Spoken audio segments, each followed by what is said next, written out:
Welcome back, folks. Toaster here again. We are on Sand River Encounter this time, and we are in the Cromwell B, and we're mid-tier this game, or we're actually bottom tier, but it's only a two-tier battle, so it's pretty much a mid-tier game. So I do not want to fight over in the corner in like the G7 area.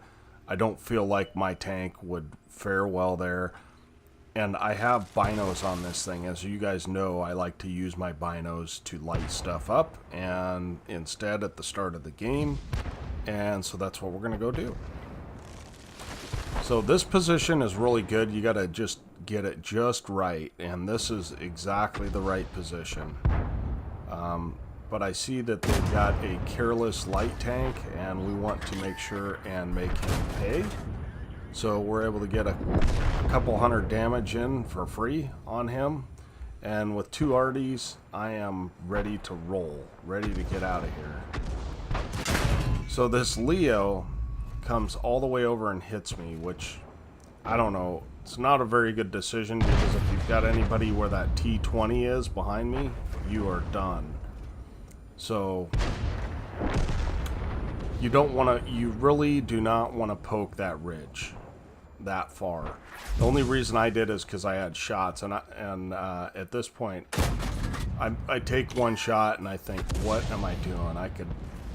I could be over with here. My game could be done if an RD hits me, or some big TDs over in the corner on the K line. I'm screwed. So I decide I'm gonna get out of here. I don't know how this IS is gonna fare, but I want to make sure that I am not the target. So again, you got to play to your tank's strengths, right? And our strength is view range. We have excellent view range and excellent mobility, and we're juking left and right because I know that Leo is going to shoot at me, but at that distance, he's maybe a 50-50 if he aims well. That gun is awful. So wasn't too worried about that. And now here he's making the same mistake. He's popping up way too high, and we're unable to punish him for it. But that's okay. If he's being that reckless this early in the game, you're pretty sure he's not going to do well, right? And so we're the guys spotting these guys right now, because we've got the view range, and our IS is kind of sitting down in the corner. So, which is fine. I mean, there's two RDs. That's okay for him to sit back a little bit. I don't have a problem with it. And the derpiness of this gun sometimes, but we're able to track the Thunderbolt, and we hit him and ricochet off of him. So I do see the T-3485 over there, but I'm not too concerned about him sitting in cap. And now I turn my attention to him, and he stops, just stutter steps, and does it again. And we're not doing too well on marksmanship, are we, fellas? But it's just the way it goes sometimes. And this thing fires every 3 seconds, so it's not that big a deal. So we're able to take out the capper. We're up to 500 damage and 1,300 assist. So, as I've said before, there's a lot of guns on your team. If you can light people, you can really rack up the assist damage, and that is very helpful to your team and also to your marks on your tank. So you notice we have 2 marks on this. So we're just posting up, waiting for that Type 58 and that Thunderbolt to pop up here, and just firing some blind shots in there. It looks like we are losing the other side, unfortunately. And so I want to get over here and push the action just a little bit. And I'm asking this T20 to come with me. I'm sure that he's full health. I mean, I didn't even look, but he's been sitting in the corner of the map. He decides he's not going to go with me, and I guess that's okay. So we have a lot of shots in this, a lot of shells in this tank, so firing blind shots that's fine. So we're trying to look for a shot on this Tiger, but he's behind rocks or buildings or both. And we're going to throw shots in where we can and see if we can get a shot into him. It's currently 8-8. and the only thing they've got left is an SU-100 on the other side, and we've got a Jackson. So this T-25AT you're going to see later, but he has played extremely passively. You know, he's top tier, and he's sitting in the very back. So, apologize about my power supply. I got to get that changed out next. If you guys can hear that, I'm sorry. So we're just going to post up, let binos come up, and see what we can see here. There's no rush for us. We've got plenty of time, and we're just trying to make sure that we make the best use of our tank. And in doing that, we want to see if we can get shots into this Tiger P. But it turns out, alas, that we're not going to get shots on him for a while anyway. So I don't know what happened to our T-20. I mean, he like died instantly when he's got to be dead. No, he's not dead. Oh, he's up in the corner. My bad. But yeah, because he was full health. So I don't know what he did. And we're trying to get shots on this T-25AT. No such luck. And it's just the patient game. We're down 9-11. So we're able to hit that Thunderbolt, and we really like to take him out. But right now, the full health Tiger P is an issue for us. So any time we can work him down, and you realize we're shooting just standard rounds at him. Might have maybe should have changed to gold because we do get a few misses, but nevertheless, okay, so see that? He stopped, right? And as soon as they stop, you know that you're lit. So we're going to pretend to go one direction and then cut back the other. And Artie is gonna start liking us, which is fine. And we get lit again by the Tiger popping over, and that's fine because he takes some damage from probably our Artie. And you notice their Arties are trying desperately to hit me. So what I'm doing is trying to play a little bit of mind games with this guy, and we do load a gold round because I know he's a one-shot, and so as long as he's not pointed at me, we should be good, and he's not when we come over. So, and luckily our RNG works out, and we're just kind of moving side to side to try and make sure that we do not get hit by artillery.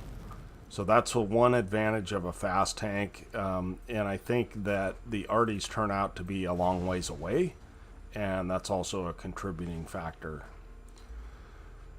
So we've got, let's see, an FV304 and that T-20 are alive, and so rather than go the direction the T-20 is going, I think that the Artie is, we know where the T-25AT was last spotted.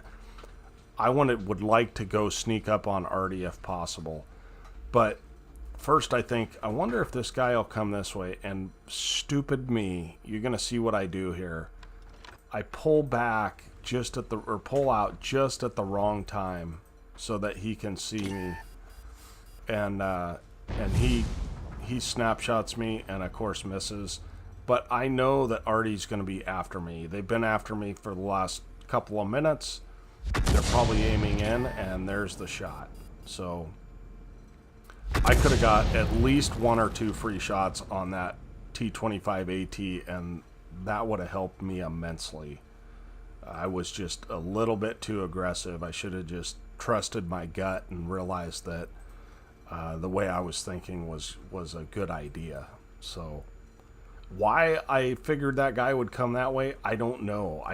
He just seems like a camper, kind of very much a camper, and I'm assuming that because he's a camper, he probably, if he's going to come the safest possible way, and they had cleared out that side of the map, so I guess maybe I was figuring there was a good chance that he would come that direction. Sometimes it's just intuition. You know what I'm saying? And I don't really think that he's going to push me in the middle here. So once that Hellcat's dead, I want to make sure and try and find the Artie, because the M44 kills our T20. And I ask and I don't get a response. Where is the T20? Or where is the Artie that killed him? And because he got shot by both Arties. Fortunately, we find them, and this guy panics and fires his shot early, and we're able to take him out.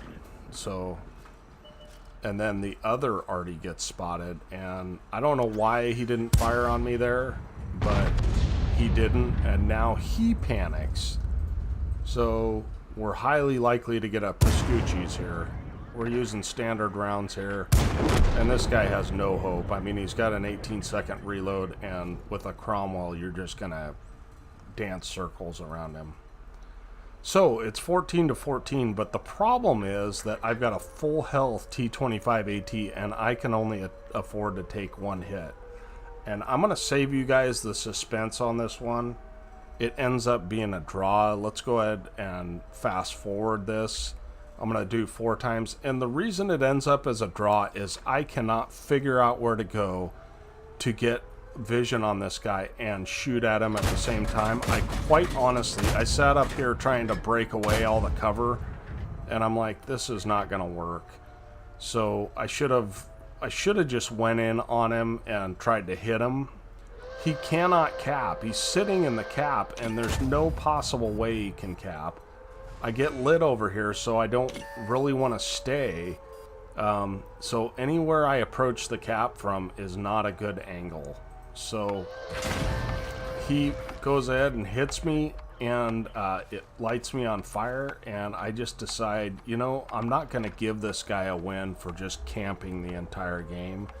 So we're just going to sit back and let it play out. I normally would not do this, but I just cannot stand the fact that someone camps that hard and then sits in cap like, and there's no way he can win sitting in cap.